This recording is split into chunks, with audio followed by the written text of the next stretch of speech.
Hey everybody, and welcome to episode 341 of Unboxing Wednesdays for comics arriving in stores on Wednesday, May 10th, 2017.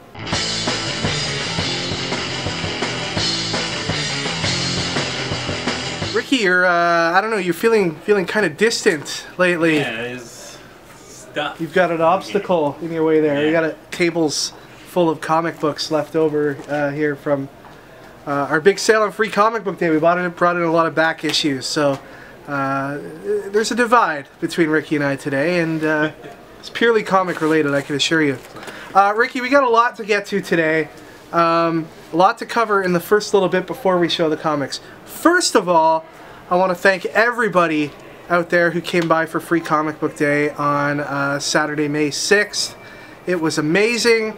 We had an awesome turnout here. It was great to see all the love and all of the desire for comics in the general public from the Greater Toronto area.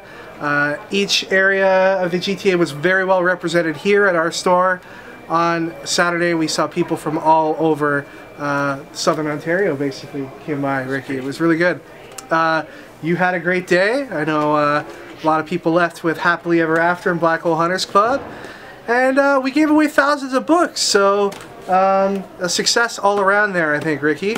So again, thank you to each and every one of you. I hope those of you that aren't in a reasonable distance to our store got to celebrate Free Comic Book Day at your local shop, because it was an awesome day. Secondly, we have a surprise last-minute signing announcement that is going to go on today at our store, Wednesday, May 10th. So if you're watching this in the morning, get ready for this signing.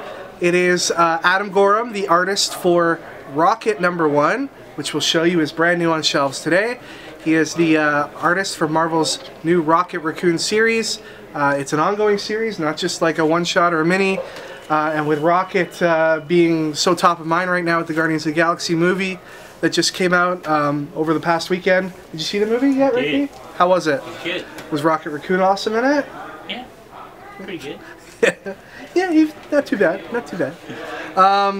So a lot of people are gonna be picking this book up, I think, and we're really honored to have Adam here. Adam's been a great close friend to the store over the last few years, and it's awesome to see him climbing the ladder of comic book success. You know, his career is only going to get bigger and bigger, Ricky, and there's soon going to come a point where we're going to have to pay him thousands and thousands of dollars to make an appearance in our store, none of which we'll be able to afford, so we'll just cry in the corner while Adam walks red carpets and gets assailed by paparazzi. But that's all for another day. Today, he's at Stadium Comics signing between 12 and 2. I hope you guys can make it out. And the third thing is, Ricky, you have a upcoming convention appearance coming up in, what is it, May 21st? Yes. May 21st, the Aurelia Comic-Con. It's a brand new Comic-Con run by friends of ours up in Aurelia, Ontario, which is cottage country. And it should be a pretty cool show. It's a one-day show. Ricky's going to be there. Some other friends of ours are going to be there as well. You definitely want to check it out. You can buy tickets at AureliaComicCon.com. So there are lots of news to get through, Ricky, but now we can get to the most important thing of the day, which is this week's comics. Go ahead and open up some boxes. Alright, first up today from Boom Studios, we have Misfit City #1. IDW makes another foray into the Funko universe with the Ghostbusters Funko one-shot. Fans of the Tekken video game franchise will be excited to hear that there's now a Tekken comic from Titan Comics. This is issue #1. New from Image Comics, it is Regression, issue #1. Renato Jones is back for season 2, and this is Renato Jones Freelancer #1. Here is the tribute to Spawn cover. World War Tank Girl #2, Transformers Lost Light #5, and Dragon Age Knight Errant #1. Scooby Apocalypse #13 from DC Comics, Superwoman #10, Supergirl #9, Wonder Woman #22, here's the regular cover, and the variant cover. Justice League of America #6, New Superman #11, Batgirl and the Birds of Prey #10, Titans #11, Hal Jordan and the Green Lantern Corps #20. Suicide Squad #17, here's the regular cover by Tony Daniel, and here is the Whilce Portacio cover. Injustice Ground Zero number 11. Red Hood and the Outlaws number 10. Batman Ninja Turtles Adventures number 6. Here's the regular cover. Then we have a variant cover here. And here is the variant cover by Sean Galloway. Action Comics $9.79. New from the Young Animal line, it is Bug, The Adventures of Forager number 1. And that's from Mike, Laura, and now Lee Allred. Detective Comics number 956. And then we have All-Star Batman number 10. This starts a new storyline called The First Ally. Here's the variant cover, and here's the Raphael Albuquerque variant. Okay, moving on to Marvel, we've got a second printing of Iron Fist number 1, a second printing of X-Men Prime number 1, a second printing of X-Men Gold number 1. This second printing removes all of the offending original art that was placed in there by artist Ardian Syaf. And it doesn't erase, I guess, the bad memories of what happened with this book. But despite that, the story has been very well written, and you'll definitely want to pick it up. And our pal Ken Lashley is taking over the art after the first 3 issues, so that's a good thing all around. And a lot of people have been liking X-Men Gold so far. Old Man Logan number 23. Here's the variant cover by Greg Land. Weapon X number 3. All New Wolverine number 20 with an awesome cover by Adam Kubert. And here is the Leonard Kirk variant. Gwenpool number 15. Amazing Spider-Man number 27.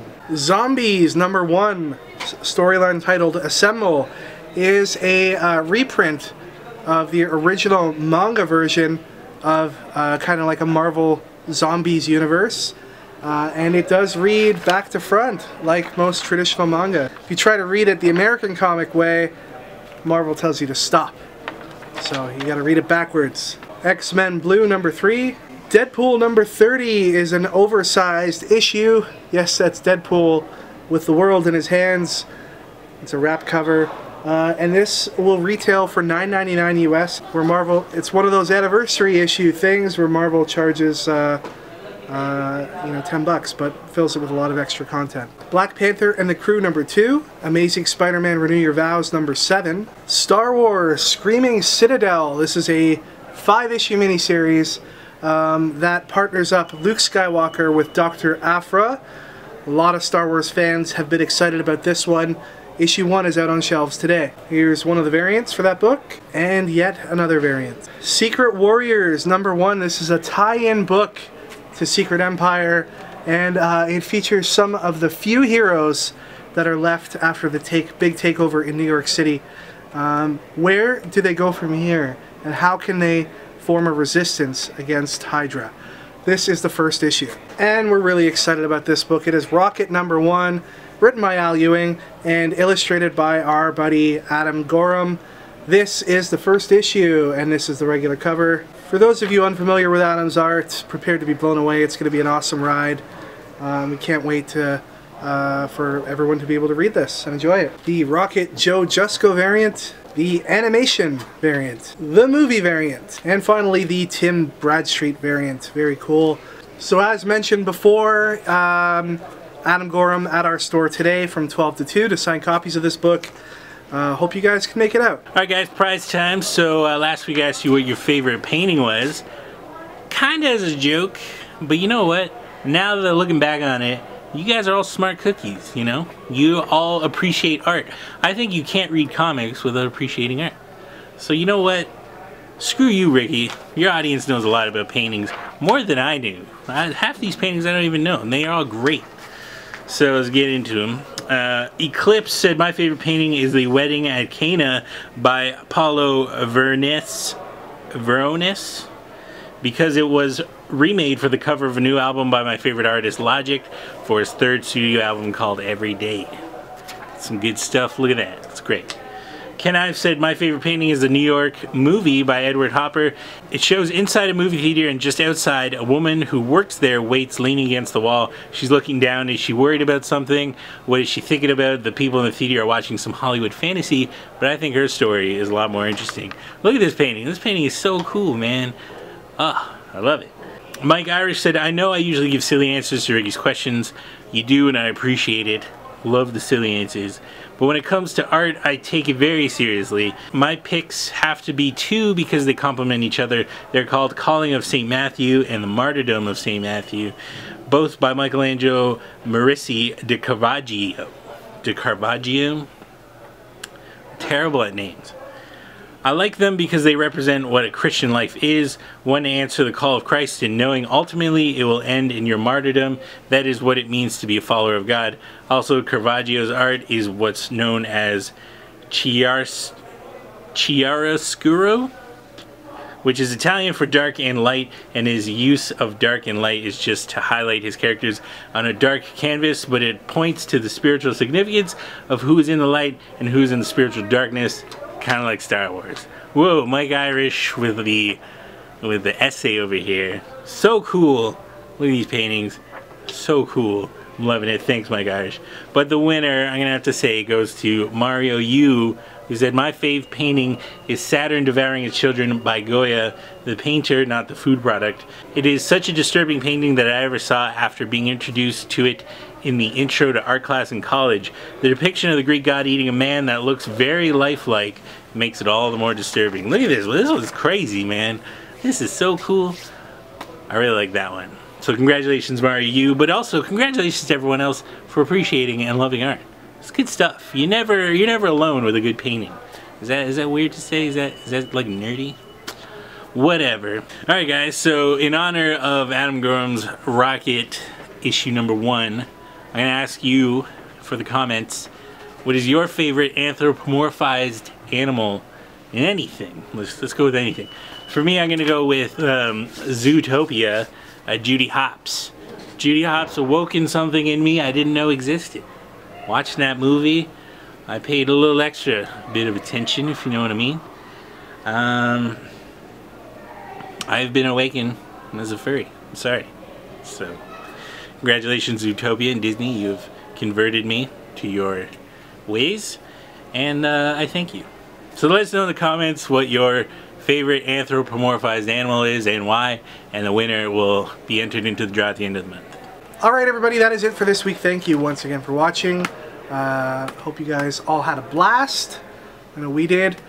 You can connect with us on any of the websites you see listed here on the screen. We'll see you guys all next time for episode 342. Take care everybody, and enjoy your comics this week.